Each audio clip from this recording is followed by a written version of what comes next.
This team, they've really been put through the ringer in this one. An incomplete pass leads to 2nd and 10 from the 25. Throwing again. Brady.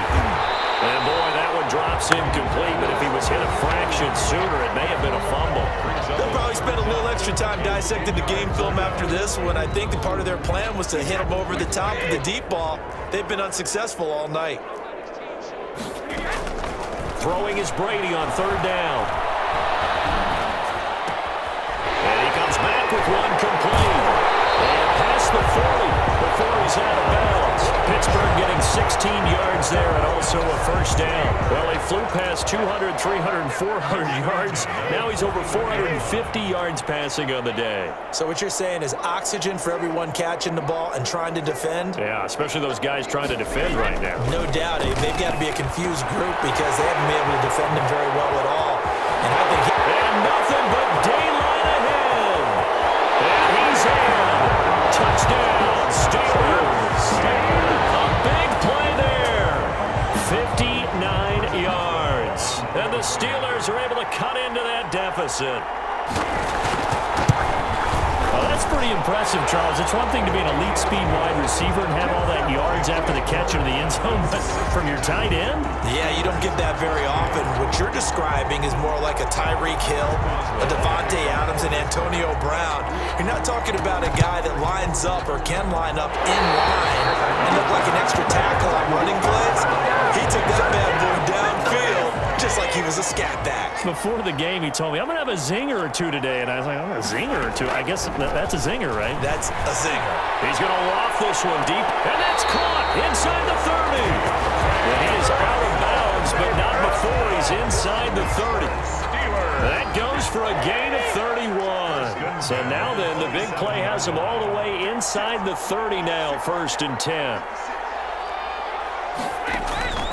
From the gun, Brady to the right side to Eric Ebron. And he'll go down right on the edge of the red zone following a pickup of about 7 or 8. It's a gain of 7. Nice rhythm throw there on 1st down. He located his tight end, made a nice easy pitch and catch. Hoping he can break a tackle or two. Wasn't able to do that there, but still good yardage. And for the 4th time tonight, it's an interception. Picked up by Jesse Bates. And a big turnover there as his guys will get the football back. If they had designs of kind of wiggling their way back into this one, that hurts their chances right there. They had to put it mildly, but look at the lead, look at the deficit, trying to make a play downfield. Everyone seeking to be somewhat the hero. Didn't turn out that way at all, and you're exactly right. It's going to take a lot for them to have a chance to win this one now. Well, he does have a good leg. I'll give him that, but not that good. Not by a long shot. How about this starting field position? 1st and goal from 2 yards out. And he's going to take it in for a Steeler touchdown. A 2-yard touchdown grab. And the Steelers are able to close the gap just a bit. So what can Brady do here is he'll lead his guys up to go for 2. You get down near the goal line, this is where having a sure-handed tight end becomes a luxury, and it pays off big time, especially when the defense sells out against the run, and he finds himself open for an easy touchdown. That makes the score. Well, it's still an uphill battle from here, that's for sure, but that makes it a 2-score game. And now we see why teams practice so much on the 2-point conversion, why you have more than one play ready, because you may need multiples to throw out a ball game. There's a great example right there. Well, 4th quarter, they felt like they needed the football back. Unfortunately, they couldn't get it. And I know we brought analytics into the game, and someone has said here that the data says that when a team's expecting an onside kick, 80% of the time, the team expecting it, they do actually recover the ball, which is what we saw here. I just wonder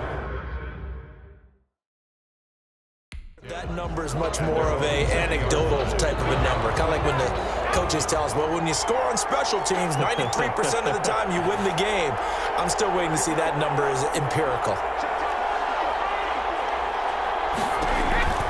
On 1st down, Brady